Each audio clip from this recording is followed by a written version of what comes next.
Muy buenas tardes, estimados compañeros, estimados tutor. Mi nombre es Cristian Tamayo y mi compañero es Henry Maestre. A continuación vamos a mostrar un video de un diseño del circuito integrado correspondiente a la etapa de la fase 2.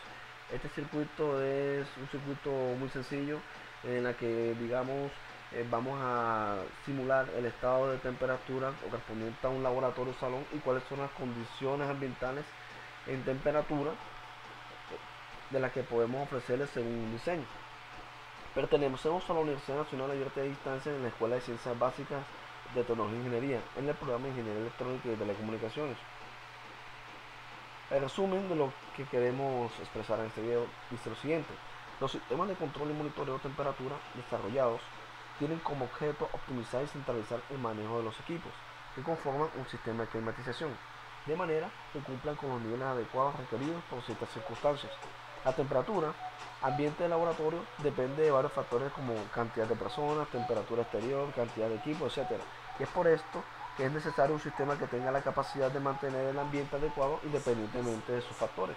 La gran importancia del control de temperatura para los laboratorios es que en esto se requieren de ciertas condiciones ambientales de temperatura para poder operar correctamente. Es por eso la importancia que como futuros ingenieros entendamos el manejo de algunos componentes de la electrónica y microelectrónica como compuertas de circuitos integrados en el diseño lógico adecuado nos permite llevar a cabo el desarrollo del circuito correspondiente. En nuestra tabla de contenido tenemos el resumen, diagrama de bloques, desarrollo del circuito integrado del caso de estudio etapa 2, familia lógica de las TTL, conclusiones y bibliografías. El diagrama de bloques lo diseñamos de tal manera para hacer un resumen, ¿no? Muy conciso acerca del sistema que queremos plantear. Tenemos que diseñar un microcontrolador o un circuito integrado que es el que vemos en este bloque, que es el que nos va a permitir que, que estas salidas, por ejemplo estas tres salidas, cambien de su estado. Estos indicadores, ¿no? Es el que nos indica si la temperatura está apta o no está apta. En la referencia un comparador, que es el que nos pregunta si la temperatura adecuada, en qué momento se deben encender los ventiladores para tener un mejor ambiente. Y la fuente de alimentación muy importante, porque sin la fuente de alimentación nosotros no podemos, lograr que nuestro circuito o nuestro sistema funcione, ¿no? Estos LEDs son, como le dije anteriormente, son los indicadores con respecto a los niveles de temperatura. En la aplicación del diagrama de bloque, dando otra, otro resultado con respecto al diagrama de bloque explicado en la diapositiva anterior, podemos tener referencia a los siguientes ítems. 1. La fuente de alimentación, sin la cual no fuese posible que ningún circuito funcione. Esto nos proporciona la corriente adecuada según lo requerido. Ítem número 2. Tenemos unos valores de referencia de la temperatura, donde por encima o debajo de los mismos el comparador efectuará una acción en encendido apagado de los ventiladores, de acuerdo a los estados de parte del sensor de temperatura. Esto es lo que habíamos hablado, que es dependiendo de la temperatura, digamos si está a 10 grados, los sistemas de ventiladores funcionarán con respecto a sus salidas o al diseño que hayamos aplicado. Pero si ya la temperatura aumenta, lo que son los ventiladores y los paneles del techo abrirán dependiendo a nuestro diseño, como hayamos hecho el diseño. Los ventiladores unidos se encenderán o apagarán según el orden del circuito integrado, previo orden del comparador según los sensados. Eso es lo que estábamos explicando anteriormente. Dependiendo de los niveles de temperatura, nuestras salidas se activarán activando los ventiladores o los paneles del techo dependiendo de la temperatura que tengamos.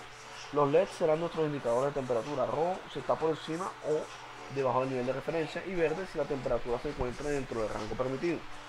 5. El techo movedizo, el cual deberá abrirse o cerrarse también de acuerdo a la temperatura sensada. Aquí en las condiciones para el circuito tenemos estos ítems que son de temperatura, el panel del techo, ventilador 1, ventilador 2 y el de temperatura promedio. Aquí por ejemplo tenemos una escala de grados de 10 a 60.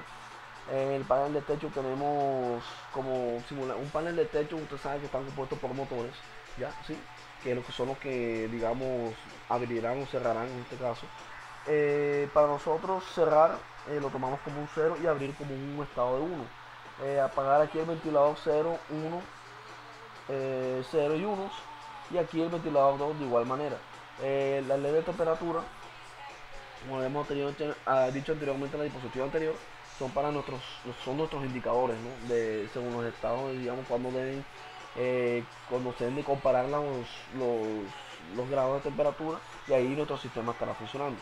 Aquí, por ejemplo, en nuestra tabla de verdad, nosotros simulamos que el sensor de temperatura tendrá estas entradas ya con respecto, para que tengamos más o menos un análisis o digamos una referencia de cómo va a ser. Por ejemplo, aquí 10 grados lo tomamos que va a ser un 0 en binario, 18 grados un 1 en binario, un 25 grados un 12 en binario, un 32 grados un 3 en binario, 40 grados un 5 en binario, 48 grados un 5 en binario, 40 un 4 en binario, 52 un 6 en binario y 60 grados un 7 en binario. Dependiendo de estas entradas, nuestras salidas estarán de tal manera.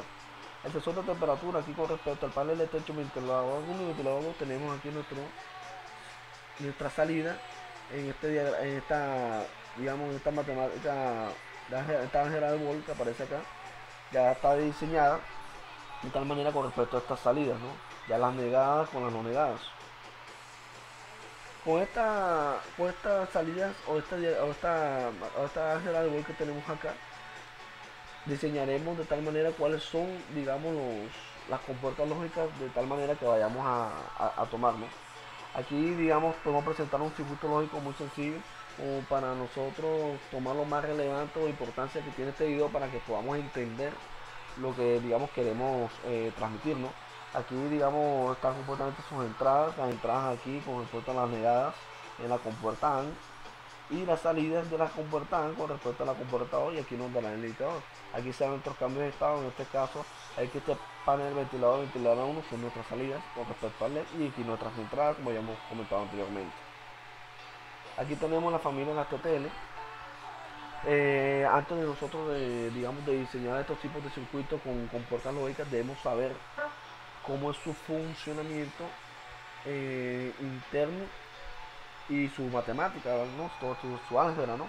Porque dependiendo a los conocimientos que tengamos de esta álgebra, nosotros podemos minimizar hasta su mínima expresión, valga la redundancia, nuestro diagrama. ¿Qué queremos decir con esto? Si nosotros tenemos un circuito complejo y dependiendo de los cálculos de álgebra de Boole que hagamos, nosotros podemos reducir de tal manera que podemos hacer funcionar un circuito grande, reducido a algo más pequeño. ¿Qué lleva esto? Menos costo, menos plata, menos tiempo de diseño, ¿ya? Y tener algo más efectivo. Aquí las compuertas, digamos, que utilizaremos para nuestro sistema serán las AND de 3 entradas. Ya, bueno, en esta tenemos una, colocamos una de 2, pero la idea es que saber en cuenta cómo funcionan las compuertas AND. Vamos a tener una OR y una negada, que es una NOT. Aquí tenemos a continuación, digamos, el uso del sistema o aplicación de SSH que nos sirvió para hacer nuestro sistema. Por ejemplo, aquí como le hemos comentado anteriormente, ya tenemos nuestras entradas de temperatura y nuestra respuesta del sistema. Aquí tenemos 4 LEDs. Esta nos indica el de la salida, el del LED de temperatura, que es el comparador. Cuando, dependiendo del grado de temperatura que tengamos, él nos dará una respuesta como tal. Aquí tenemos, digamos, las compuertas AND de 3 entradas, las compuertas OR de 2 entradas cada una y su salida correspondiente a nuestro sistema. Aquí en estas páginas o estos links nosotros podemos encontrar el paso a paso de cómo fue que nosotros hicimos el diseño de este circuito, ¿no? En estas páginas van a encontrar, digamos, cómo escogimos cada compuerta, cómo se compilan, cómo se guardan y cómo se verifican, y cómo vemos que este circuito en tercera dimensión se va construyendo paso a paso. Bueno, las conclusiones para este trabajo: se logró brindar una solución de control que permite monitorear el sistema de climatización para estar pendiente de la temperatura en un laboratorio desde un solo punto. O sea, gracias a este sistema, digamos, y digamos correspondiente a la actividad, logramos que utilizar la lógica de la álgebra de Boole para diseñar ciertos circuitos. Por ejemplo, mapas de Carnot, utilizamos la álgebra de Boole y el conocimiento de las compuertas lógicas que nos llevaron a realizar esta actividad y la práctica bajo las aplicaciones de SSH y MicroWIT. Aquí encontraremos algunas de las referencias que nos ayudaron, ¿no?, para realizar esta tarea. ya en la que nos abarca todos los conocimientos como futuro ingeniero. Aquí pueden buscar, pueden, digamos, indagar en cada uno de estos links que podemos presentar acá. Bueno, compañeros, no siendo más, mi nombre es Cristian Tamaño, mi compañero Henry Maestre. Eh, Nos agradó haber hecho este video para realizar esta actividad. Que tengan muy buen día, que la pasen bien, gracias.